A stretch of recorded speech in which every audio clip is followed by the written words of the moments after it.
नमस्कार मंडळी, शेंगोळ्या किंवा कोडबळे बनवण्यासाठी उकडून इथं मी एका मिक्सरच्या भांड्यामध्ये लसूण, अद्रक, मीठ, धने, हिरवी मिरची, कोथिंबीर टाकून मस्त वाटून घेतलेलं आहे. ज्वारीचं पीठ, चणा डाळीचं पीठ, गव्हाचे पीठ, चवीनुसार मीठ आणि ओवा टाकून इथं हळद टाकून वाटलेलं वाटण टाकून मस्त सैलसर डो मळून घ्यायचं आहे. डिटेल रेसिपी माझ्या फोटोच्या खाली त्रिकोणावर दाबल्यावर तुम्हाला मिळेलच.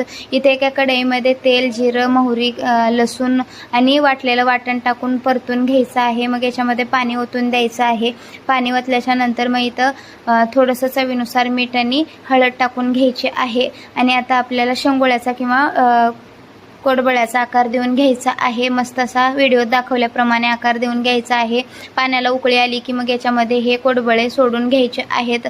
बघू शकताय मस्त असं 15 मिनिटं शिजवून घ्यायचं आहे. याच्यामध्ये सोडल्याच्या नंतर हाताला निबर लागलं की समजून जायचं हे कोडबळे आता शिजून झालेले आहेत.